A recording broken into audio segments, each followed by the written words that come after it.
చంద్రబాబు నాయుడు గారిని సూటిగా ప్రశ్నిస్తున్నా. నీ 14 ఏళ్ల ముఖ్యమంత్రి కాలంలో ఏ పేదవాడిని పేదరికం లేకుండా చేశావు? ఎంత దుర్మార్గంగా ప్రవర్తించావంటే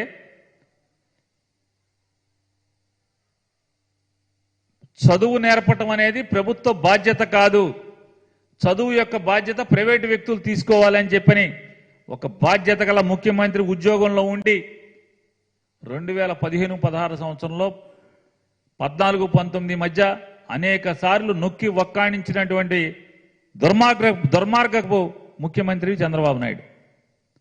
ప్రభుత్వం బాధ్యత కాదన్నావు చదువు నేర్పటం. మరి చదువు ప్రభుత్వం నేర్పపోతే పేదరికం ఎలా పోతుంది?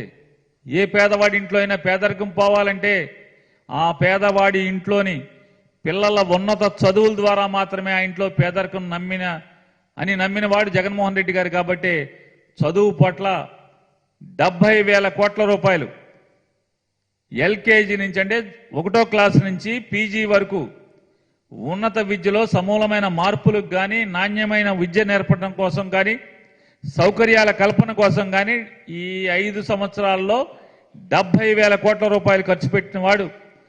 చదువు ప్రభుత్వం యొక్క బాధ్యత అని భుజానికి ఎత్తుకున్నవాడు జగన్మోహన్ రెడ్డి గారి ప్రభుత్వం అయితే నువ్వెవరివి? ఏం మాట్లాడావు?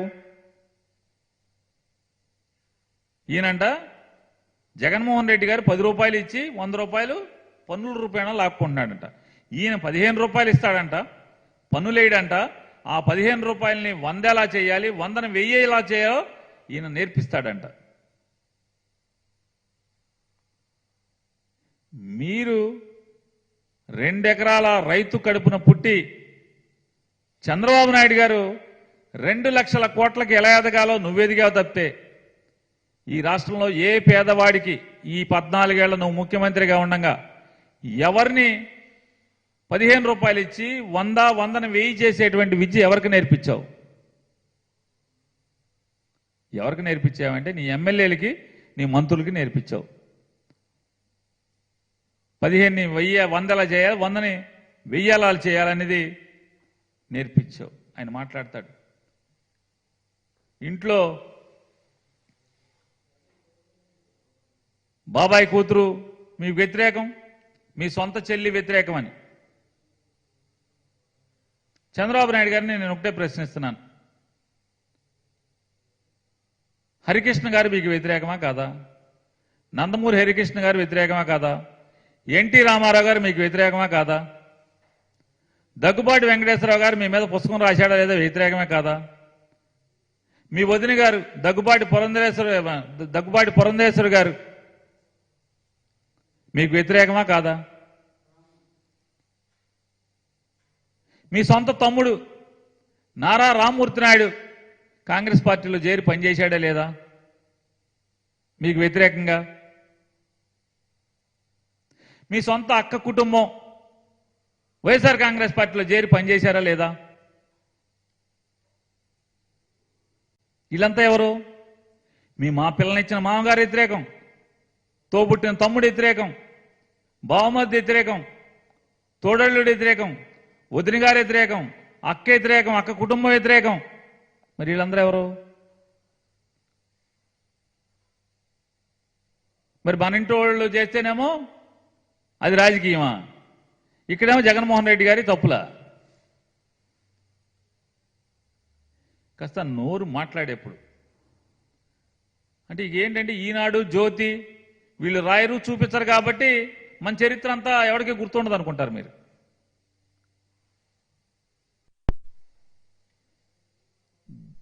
చంద్రబాబు నాయుడు గారి పరిపాలన ఉన్నప్పుడేమో దోచుకోవటం, దాచుకోవటం, అధికారాన్ని తన చుట్టూ ఉన్నటువంటి తన చుట్టాలకి పంచిపెట్టడం, చుట్టాలకి మాత్రమే పంచిపెట్టడం. అధికారం పోతే మాత్రం రండి, కదిలి రండి, బీసీలు కదిలి రండి, ఎస్టీలు కదిలి రండి, మైనార్టీలు కదిలి రండి, పేదలు కదిలి రండి. ఎందుకు? ఇన్ని మొయిటాకి పల్లకిలో మొయిటాకి ఇన్ని. అధికారం ఎక్కాక బీసీలు ఉండరు, మైనార్టీలకి మంత్రి ఎవడు, ఎస్టీలకి మంత్రి ఎవడో కనపడ్డావు. కమ్మారు ఒక 6, రెడ్లు ఒక 5, నలుగురు, కాపులు ఒక 3, వయసులో ఒకలో ఇట్లాంటి అగ్రవర్ణాలకు మాత్రం 25లో అది రాజ్యాధికారాన్ని పనిచేస్తాడు మెజారిటీ. ఓట్లు వేసేప్పుడు మాత్రం బీసీలు రండి, రా కదలరా. ఎవడు కథలు రావాలి? ఎందుకు కథలు రావాలి? నీ జన్మలో ఎప్పుడన్నా ఈ ప్రజలకు కానీ, ఈ పేదలకు కానీ, లేదా బీసీ కులాలకు కానీ, లేదా ఎస్సీ కులాలకు కానీ, ఎస్టీ కులాలకు కానీ ఒక్కటంటే ఒక్క మైల్ రాయి నీ జన్మలో ఇప్పుడు చెప్పగలుగుతున్నావా? ఇది రాజశేఖర రెడ్డి గారు ఒక 108 తీసుకొచ్చాడు. రాజశేఖర రెడ్డి గారు ఆరోగ్యశ్రీ పెట్టాడు. రాజశేఖర రెడ్డి గారు పిల్లలకు ఉన్నత చదువులు పెట్టాడు. జగన్మోహన్ రెడ్డి గారు 17 మెడికల్ కాలేజీలు కట్టాడు. జగన్మోహన్ రెడ్డి గారు స్కూల్స్ని అద్భుతంగా తయారు చేస్తున్నాడు. 70,000 కోట్లు ఖర్చు పెట్టి మైలు రాళ్ళు 4 పోర్టులు నిర్మాణం చేస్తున్నాడు. ఇట్లాంటి ఒక్కటంటే ఒక్క పథకం చంద్రబాబు నాయుడు మీ జన్మలో ఈ రాజకీయ చరిత్రలో నేను గుర్తుండిపోయేటువంటిది ఈ పథకాన్ని చేశానని, లేదా 2014 నుంచి 19 దాకా ఇవాళ కనిగిరిలో ఏం చెప్పాలి? దమ్మున్నాడు రాజకీయ నాయకుడైతే 2014 నుంచి 19 దాకా నేను మీకు ఈ రకమైనటువంటి పరిపాలన బ్రహ్మాండంగా అందించాను, మళ్ళీ అదే పరిపాలన తీసుకొస్తాను.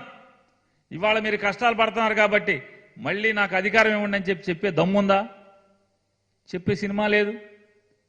మళ్ళీ ఎప్పటికప్పుడు కొత్తది. కర్ణాటకలో బస్సు ఎక్కుతున్నారు కాబట్టి ఆడవాళ్ళకి బస్సు.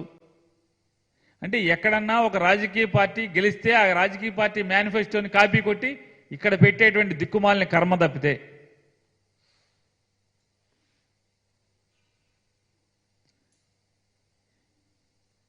ఇటువంటి మీటింగులు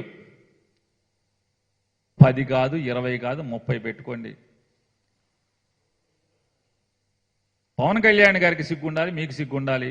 2019లో మీరు మీ కొడుకు దొంగలని చెప్పని అతను అన్నాడు.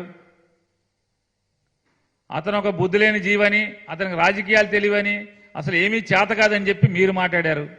మీరిద్దరూ కలిసి ఇప్పుడు మేమంతా కలిసిపోయాం, మాకు ఓటేసేయండి, మేము ఉద్ధరిస్తామని చెప్పి మీ ఇద్దరు మాట్లాడుతున్నారు. 14 నుంచి 19 దాకా ఈ రాష్ట్ర ప్రజల్ని నట్టేట ముంచినటువంటి మీరు 600 హామీలు ఇచ్చి ఇట్లాంటి మేనిఫెస్టోలో వ్యవసాయ రంగానికి 9 గంటల విద్యుత్ ఇస్తా అన్నారు. 5,000 కోట్ల రూపాయలతో ధరల స్థిరీకరణ నిధి అన్నావు, డ్వాక్రా మాఫీ అన్నావు, బెల్ట్ షాపులు రద్దు అన్నావు, సెల్ ఫోన్లు ఇస్తా అన్నావు, ఇంటికి ఒక ఉద్యోగం అన్నావు. ఏమైనాయి? ఈ మేనిఫెస్టోలన్నీ గాలికి వదిలేసి కనీసం ఎక్కడ దొరకకుండా మేము ఎవడేంటే మామూలుగా ఈ పాత కాగితాల పుస్తకాల్లో ఎక్కడో కొనుక్కొచ్చి దాచుకుని మేము ఫోటోస్టాట్లు తీసుకుని ఉంచుకున్నాం. ఎందుకంటే మొత్తం లేకుండా చేసావు కదా. 14 మేనిఫెస్టోని ఎక్కడ కనపడకుండా చేసావు కదా. మరి ఇవన్నీ ఏమైనాయి?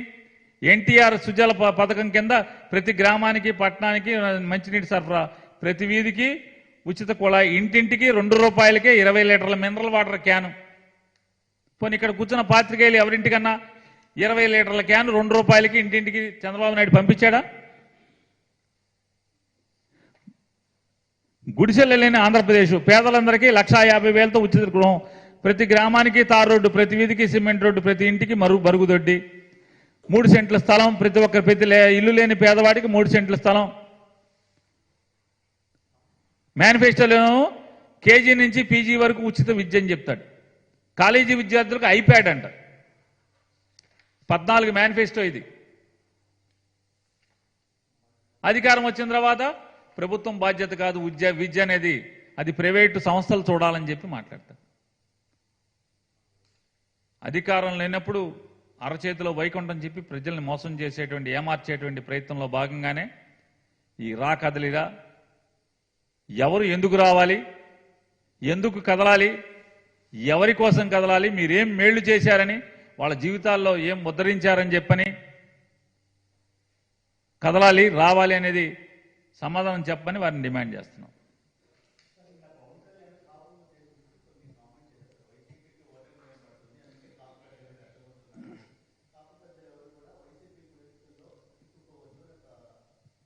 ఎవరు కాపు పెద్దలు? ఎవరా పెద్దలు? ఏం రెచ్చగొట్టాం? వైఎస్ఆర్ కాంగ్రెస్ పార్టీ వాళ్ళం ఏ కాపు పెద్దల్ని రెచ్చగొట్టాం? వారు ఏం మాట్లాడారు? పోనీ మీరన్నా చెప్పండి, పవన్ కళ్యాణ్ అని చెప్పాలి కదా. ఏంటిది అది? మాకు అర్థం కాల. ఎవరా కాపు పెద్దలు? మేము కాపులమే. నేను 3 సార్లు ఎమ్మెల్యే చేశాను, మంత్రిని కూడా చేశాను. నన్ను ఎవరో రెచ్చగొట్టలా. ఎవరు కాదు, మీరన్నా చెప్పండి, ఎవరా కాపు పెద్దలు? ఏమి రెచ్చగొట్టారు?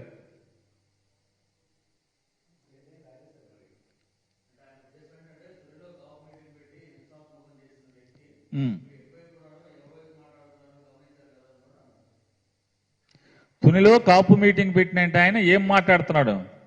ఆయన ఇప్పుడేంటి, ఎప్పటి నుంచో మాట్లాడుతున్నాడు ఆయన తునిలో కాపు మీటింగ్ పెట్టిన ఆయన ఏమని కాపు మీటింగ్ పెట్టాడు?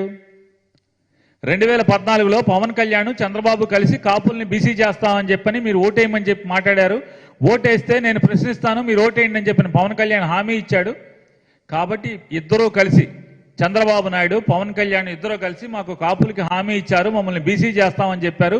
మా ఓట్లన్నీ మీకు వేసాం, మీకు అధికారాన్ని ఇచ్చాం, మమ్మల్ని బీసీని చేయడం మర్చిపోయారని చెప్పని సులాన్ని పెట్టి నిద్రపోతున్నటువంటి ఏనుగు లాంటి చంద్రబాబు నాయుడు గారిని, కుంభకర్ణి నిద్రపోతున్నటువంటి పవన్ కళ్యాణ్ని అంకుశంతో పడవటానికి తుని మీటింగ్ని ఒక ఆయుధంగా ఆయన ఎంచుకున్నారు.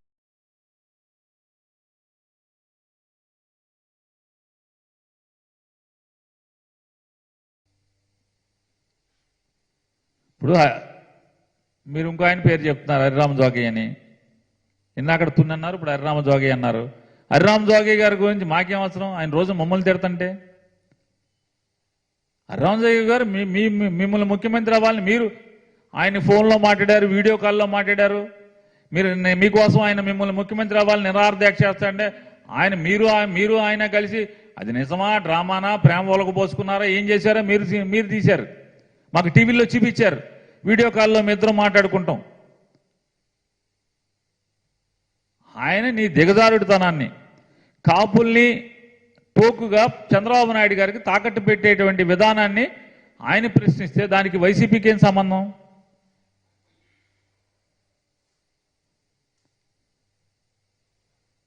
ఇరవై సీట్లు తీసుకున్నా మీకు నామోషి కాదు. చంద్రబాబు నాయుడు గారి కొడుకు అసలే ఆడేవాడు ఈడేవాడు మా నాన్న నాయకుడు, ఆయన ముఖ్యమంత్రి అని చెప్పాడు.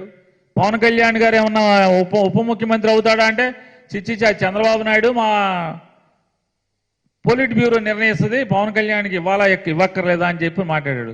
దానికి మీరు సిగ్గుపడకపోయి, మీకు సిగ్గు లేకపోతే మేమేం చేస్తాం? మీకు ఆత్మాభిమానం, ఆత్మగౌరవం లేకపోతే దానికి వైఎస్ఆర్ కాంగ్రెస్ పార్టీకి ఏం బాధ్యత?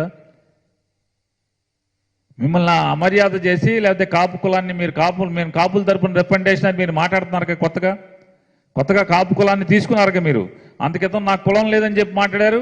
ఇప్పుడేమో నేను కాపులని మాట్లాడుతున్నారు కదా, మనం ఒకటి అంటున్నారు కదా. కాబట్టి మీరు చెప్పాలి. మిమ్మల్ని వాళ్ళు ప్రశ్నిస్తున్నారు, ఏమయ్యా మన కులానికి ముఖ్యమంత్రి, కమ్మోళ్ళు ముఖ్యమంత్రి అయిపోయారు, రెడ్లు ముఖ్యమంత్రి అయిపోయారు, మన కులానికి ముఖ్యమంత్రి వద్దా అని చెప్పని మీరేం మాట్లాడారు కదా. ఇవాళ ఏంటి మళ్ళీ మన కాపులందరినీ కూడా ఓటేయమంటున్నారు, కమ్మోళ్ళు ముఖ్యమంత్రి అని. కనీసం కాపులకు నీకు ఉప ముఖ్యమంత్రి అంటే కూడా కనీసం అది కూడా కుదరదని చెప్తుంటే నువ్వేం మాట్లాడవేంటని చెప్పని వాళ్ళు నిన్ను ప్రశ్నిస్తుంటే దానికి వైఎస్ఆర్ కాంగ్రెస్ పార్టీకి ఏం బాధ్యత?